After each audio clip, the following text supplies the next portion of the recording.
السلام علیکم ورحمۃ اللہ وبرکاتہ۔ الحمدللہ رب العالمین والصلاة والسلام علی رسولہ الکریم۔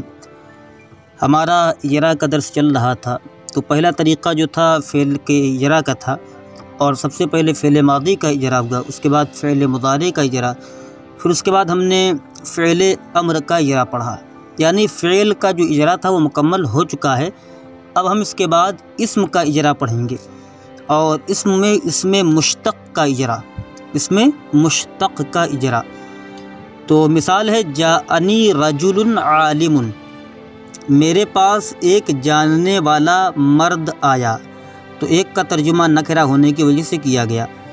جاءنی رجل عالم، جاء کا معنی ہے آیا، نون وقایہ ہے، یا ضمیر متکلم یہ مفعول بھی ہے، جس کا معنی میرے پاس، رجل کا معنی مرد، جمع رجال آتی ہے، عالم کا معنی علم والا، اس میں فاعل ہے۔ تو ترکیبی اعتبار سے جاء فعل ہے، نون وقایہ ہے، یا ضمیر منصوب متصل مفعول بھی ہے، رجل موصوف ہے، عالم صفت، موصوف صفت سے مل کر جاء کا فاعل، فاعل مفعول بھی سے مل کر جملہ فعلیہ خبریہ ہوا۔ جاءنی رجل عالم، میرے پاس ایک جاننے والا مرد آیا۔ تو اس میں نمبر 1 بیان فرما رہے ہیں، عالم جو ہے لفظ کی دونوں قسموں موضوع اور محمل میں سے موضوع ہے۔ عالم لفظ کی دونوں قسموں موضوع اور محمل میں سے موضوع ہے۔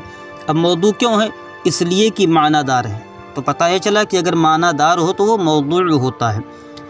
نمبر 2 بیان فرما رہے ہیں کہ لفظ موضوع کی دونوں قسموں مفرد اور مرکب میں سے مفرد ہے۔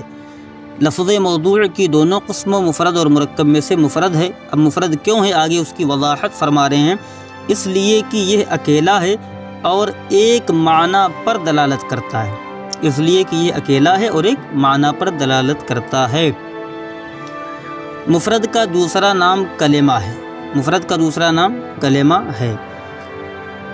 نمبر 3 بیان فرما رہے ہیں، کلمہ کی تینوں قسموں اسم، فعل اور حرف میں سے اسم ہے۔ کلمہ کی تینوں قسموں اسم، فعل اور حرف میں سے اسم ہے۔ تو اس سے یہ پتہ چلا کہ کلمے کی 3 قسم ہے، اسم، فعل اور حرف، اور اس میں سے یہ کیا ہے؟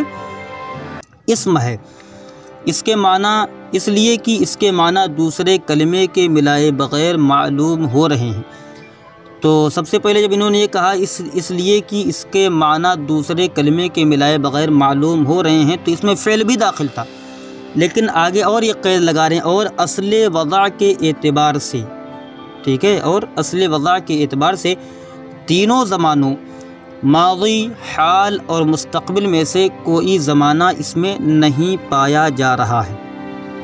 تو اس سے اب فعل کو بھی نکال دیا، ابھی تک فعل داخل تھا، فعل کو بھی نکال دیا، حرف تو پہلے ہی سے نکلا ہوا تھا، اس لیے کہ اس کے معنی دوسرے کلمے کے ملائے بغیر معلوم ہو رہے تھے۔ نمبر 4 فرما رہے ہیں، اسم کی تینوں قسموں مصدر، مشتق اور جامد میں سے اسم مشتق ہے۔ اسم کی تینوں قسموں مصدر، مشتق اور جامد میں سے اسم مشتق ہے۔ اسم مشتق کیوں ہے؟ اس لیے کہ یہ مصدر العلموں سے نکلا ہے، اس لیے کہ یہ مصدر العلموں سے نکلا ہے۔ اب اس کے بعد نحوی صرفی اجرا کے مفید طریقے اور معلومات دے رہے ہیں۔ نمبر 5 بیان فرما رہے ہیں کہ اسم مشتق کی 6 قسموں اسم فاعل، اسم مفعول، اسم ظرف، اسم آلہ، اسم تفضیل اور صفت مشبہ میں سے اسم فاعل ہے۔ اسم فاعل کیوں ہے؟ اس لیے کہ یہ مصدر معروف سے نکلا ہے، اس لیے کہ یہ مصدر معروف سے نکلا ہے اور ایسی ذات پر دلالت کرتا ہے جس میں معنی مصدری بطور حدوث یعنی تینوں زمانوں میں سے زمان مستقبل میں قائم ہے۔ یہ واحد مذکر کا صیغہ ہے، اس کے معنی ہے جاننے والا ایک مرد، جاننے والا ایک مرد، یہ واحد مذکر کا صیغہ، اس کے معنی ہے جاننے والا ایک مرد۔ نمبر 6 حروف اصلی کی تعداد کے اعتبار سے اسم کی تینوں قسموں، حروف اصلی کی تعداد کے اعتبار سے اسم کی تینوں قسموں ثلاثی، رباعی اور خماسی میں سے اسم مشتق ثلاثی ہے۔ کیوں ثلاثی ہے؟ اس لیے کہ اس میں تینوں حروف اصلی ہیں، اس لیے کہ اس میں تینوں حروف اصلی ہیں۔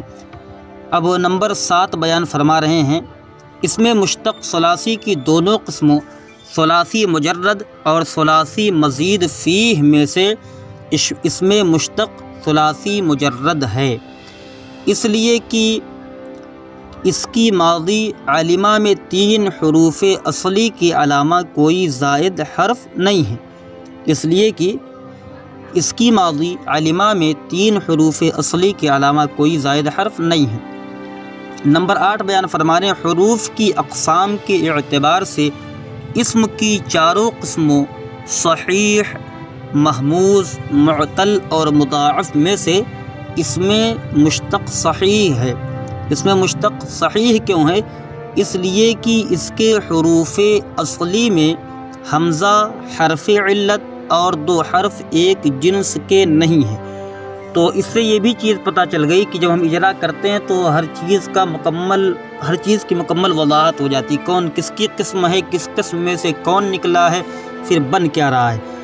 تو یہاں پر جیسے کہا حروف کی اقسام کے اعتبار سے اسم کی 4 قسموں، تو یہ پتہ چلا کہ حروف کی اقسام کے اعتبار سے اسم کی 4 قسمیں ہیں، اور وہ یہی ہیں صحیح، محموز، معتل اور مضاعف۔ اب ان میں سے کیا ہے؟ کہنے اس میں مشتق صحیح ہے۔ اب صحیح کسے کہتے ہیں؟ اب صحیح کی تعریف یہاں کی تو نہیں ہے، مگر آگے اس کی وضاحت کر دیا ہے کچھ چیزوں کو نکال کر، اس لیے کہ اس کے حروف اصلی میں حمزہ، حرف علت اور 2 حرف ایک جنس کے نہیں ہیں۔ تو اس سے یہ پتہ چلتا ہے کہ اس میں مشتق صحیح مطلب وہ ہے کہ جس کے حروف اصلی میں حمزہ، حرف علت اور 2 حرف ایک جنس کے نہ ہوں تو وہ صحیح کہلاتا ہے۔ تو یہ ہمارا اس میں مشتق کا اجرا تھا، اور انشاءاللہ الرحمن کل آپ حضرات کے سامنے مصدر کا اجرا پیش کیا جائے گا کہ کس طریقے سے ہم مصدر کا اجرا کریں۔ السلام علیکم ورحمۃ اللہ وبرکاتہ۔